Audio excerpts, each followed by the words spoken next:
अनसुने किस्से के इन पलटते हुए पन्नों में आज हम उस दौर में चलते हैं जब अमिताभ बच्चन और धर्मेंद्र की लड़ाई में लटक गई थी फिल्म। जैसे ही ये पता चला कि फिल्म गाइड के डायरेक्टर विजय आनंद फिल्मों में डायरेक्शन करने के लिए तैयार हैं, तो उनके यहाँ फिल्म निर्माताओं की भीड़ लगने लगी। उन्होंने धर्मेंद्र और अमिताभ के साथ एक फिल्म शुरू की, लेकिन दोनों सुपरस्टारों के टकराव के चलते फिल्म को पूरा होने में 7 साल लग गए थे। विजय आनंद अब ओशो आश्रम गए थे। उन दिनों उनकी फीस 4 लाख रुपए हुआ करती थी, लेकिन वहां से लौटने के बाद उन्होंने निर्माताओं से कहा कि अब से उनकी डायरेक्शन फीस 25 लाख रुपए होगी। कुछ निर्माता ये सुनकर लौट गए, लेकिन प्रोड्यूसर टीटो विजय ने कहा कि वो आनंद को 25 लाख की फीस देने को तैयार हैं। टीटो चाहते थे कि 2 फिल्मी सितारों को लेकर एक हल्की कॉमेडी फिल्म बनाई जाए।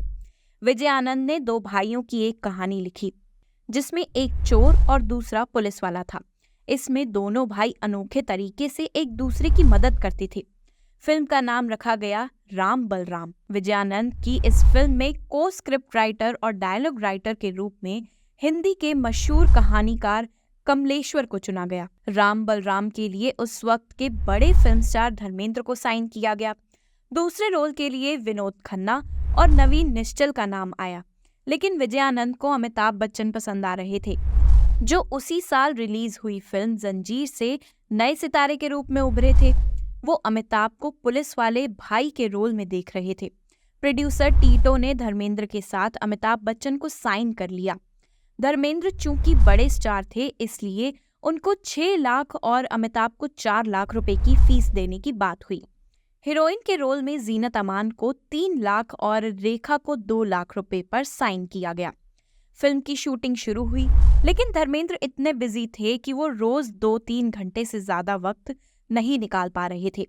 किसी तरह 2 शेड्यूल की शूटिंग पूरी हुई, तभी देश में इमरजेंसी की घोषणा हो गई।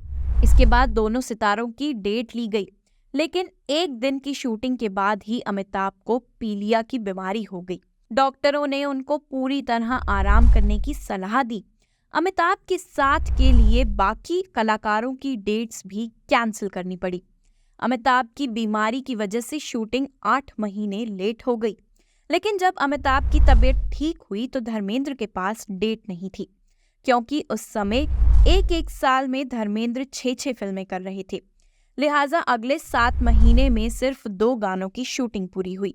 हाल ये हुआ कि 1973 में फिल्म राम बलराम का मुहूर्त हुआ था, लेकिन 1977 तक आधी फिल्म की शूटिंग भी पूरी नहीं हुई थी।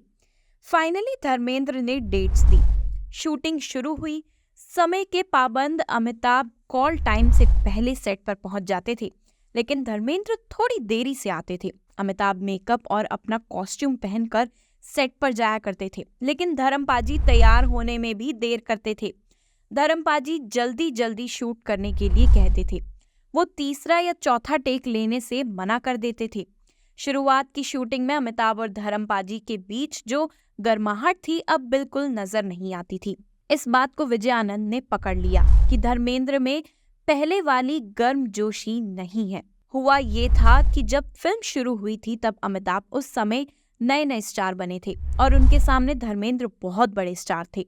लेकिन 4 साल गुजरने के बाद अमिताभ सुपरस्टार बन चुके थे और उन्होंने सुपरस्टार राजेश खन्ना की छुट्टी कर दी थी। अमिताभ की फिल्में बॉक्स ऑफिस पर सिल्वर और गोल्डन जुबली जा रही थी। उनके समकालीन कुछ फिल्म स्टार अमिताभ से इस वजह से भी ईर्ष्या करने लगे थे। धर्मेंद्र भी उनमें से एक थे। विजय आनंद को पता था कि अमिताभ बहुत प्रतिभाशाली अभिनेता है, जबकि धर्मेंद्र हैंडसम और एक्शन हीरो के रूप में स्थापित हैं, और इन दोनों से काम निकलवाना डायरेक्टर का काम है। अमिताभ को भी धर्मेंद्र के तेवर का पता चल चुका था, लेकिन उन्होंने कोई रिएक्शन नहीं दिया। दोनों स्टार जब शूटिंग करते थे तो दोनों में कोई बॉन्डिंग नजर नहीं आती थी। सेट पर एक कोल्ड वॉर वाला माहौल बना रहता था। उस समय विजय आनंद इन दोनों को लेकर एक गाना शूट कर रहे थे, एक रास्ता दो राही। इस गाने में दोनों भाइयों का एक दूसरे के प्रति अपनापन और भाईचारा नजर आना चाहिए था, लेकिन कैमरे पर ऐसा दिख नहीं रहा था। फिर डायरेक्टर विजय आनंद ने दूसरा तरीका निकाला। दोनों को अलग अलग बुलाकर गाना शूट किया। दोनों अपना अपना वर्जन गाकर चले गए। फिर विजय आनंद ने उन शॉट्स को एडिटिंग पर जोड़कर पूरा गाना तैयार किया। इस बीच डेट की वजह से फिल्म की शूटिंग रुक गई थी। तभी धर्मेंद्र को पता चला कि अमिताभ और रेखा का सीन शूट हो रहा है। धर्मपाजी ने गुस्से में विजयानंद को फोन मिलाया कि आपकी फिल्म मैं छोड़ रहा हूँ, मेरे बगैर आपने शूटिंग कैसे स्टार्ट कर दी। विजयानंद हैरान रह गए क्योंकि उनकी फिल्म की शूटिंग तो बंद थी। उन्होंने पता किया तो मालूम पड़ा कि अमिताभ और रेखा फिल्म नटवरलाल की शूटिंग कर रहे थे। फिर धर्मेंद्र का गुस्सा ठंडा पड़ा। राम बलराम की शूटिंग किसी तरह 100 दिन में पूरी हुई, लेकिन डबिंग के समय धर्मेंद्र कई बार अमिताभ की आवाज की नकल करके उनका मखौल उड़ाने लगते थे। विजयानंद ने उनसे कहा कि आपकी आवाज पूरा हिंदुस्तान पहचानता है, अपनी आवाज में डबिंग कीजिए, लेकिन धर्मेंद्र किसी की नहीं सुनते थे। परेशान होकर विजयानंद ने डबिंग स्टूडियो आना बंद कर दिया। फिर प्रोड्यूसर के मनाने पर धर्मेंद्र ने अपनी आवाज में डबिंग पूरी की। इस तरह जो फिल्म 7 महीने में पूरी होने वाली थी, वो कुछ तो हालात और कुछ फिल्म स्टारों के अहम के चलते 7 साल में पूरी हो सकी। धर्मेंद्र की ये सारी बातें किसी न किसी सोर्स से अमिताभ के कानों में गई होंगी।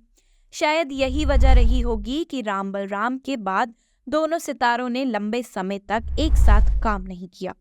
फिल्म राम बलराम 28 नवंबर 1980 को रिलीज हुई थी। 2.25 करोड़ रुपए में बनी फिल्म 9 करोड़ रुपए का बिजनेस करके सुपर हिट हो गई।